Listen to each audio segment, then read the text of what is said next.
मैंने आपस में लिख के कि होने वाले बच्चे पे नूर का भी उतना ही हक होगा जितना आपका होगा।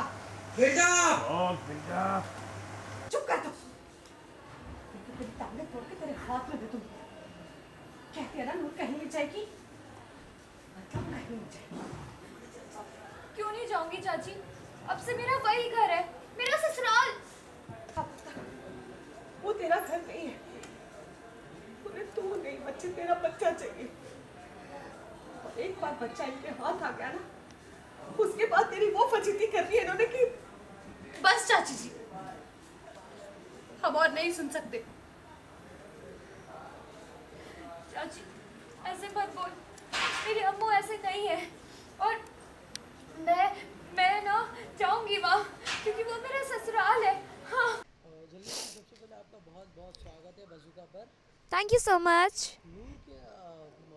नूर के फेस पे हमेशा मुस्कान होती है, आज नूर के फेस पे आंसू कैसे?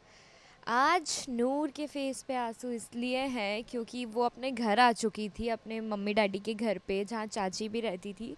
और वो सिर्फ इसी वजह से आई थी कि उसको पढ़ाई नहीं करनी और डर के मारे भाग गई और वो घर आ गई। पर यहाँ पे इतना बड़ा तमाशा क्रिएट हो गया, इतना ड्रामा हो गया मेरी वजह से, क्योंकि मैं अपने ससुराल से भागी हूँ और अपने घर आई हूँ। तो वहाँ सब लोग मुझे ढूंढ रहे हैं कि कहाँ चली गई है, क्योंकि मुझे बेसिकली लड्डू देना है, वारिस देना उस घर को। तो सबका यही मोटिव है कि मैं वारिस दूंगी। और मैं जब भाग के आ गई हूँ तो सब टेंशन में आ गया और इस घर पे आके इतना बड़ा तमाशा क्रिएट कर रहे हैं। तो चाची जो मुझसे इतनी नफ़रत करती थी, अब वो मुझसे बहुत प्यार करती है।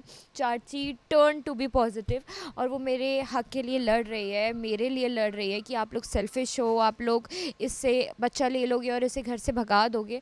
तो पर मुझे तो ये सब कुछ समझ में नहीं आता है। मुझे सिर्फ ये समझ में आता है कि मुझे अपनी अम्मू के साथ रहना है हमेशा, बस। इसके अलावा मुझे कुछ नहीं चाहिए, कुछ हक का नहीं पता, कोई बच्चे का भी अभी नहीं पता। सिर्फ मुझे मेरी अम्मू दिखती है इस पूरे वर्ल्ड में राइट नाउ, और कोई नहीं दिखता। तो अम्मू को बीजी लेके चले जाती है कि तू चल हमारे साथ, तू इस पेपर पे साइन नहीं करेगी, जो चाची हक के लिए लेके आती है और बोलती है कि इस पेपर पे साइन करो।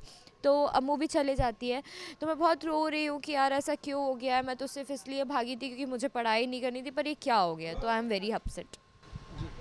साथ ही आपकी मम्मी का क्या कदम रहने वाला है आपके लिए? वैसे तो जो मेरी मम्मी और डैडी जी है वो अब इस दुनिया में नहीं है। तो मेरी जो चाची है जो पहले मुझसे नफ़रत करती थी वो ही है, जो एकदम मेरी माँ की तरह मेरा ख्याल रख रही है। तो उनका यही कदम है कि वो मेरे हक़ के लिए लड़ रही है और वो एक पेपर पे साइन कराती है कि तुम पहले ज़बान दो और इस पेपर पे साइन करो कि नूर को भी उतना ही हक़ मिलेगा जितना अम्मू को मिलता है, और उतना वो जो इसका बच्चा होगा वो इसकी माँ होगी। तो अब देखते हैं आगे अम्मू वो पेपर पे साइन करती है या नहीं, है तो बहुत बड़ा सस्पेंस है।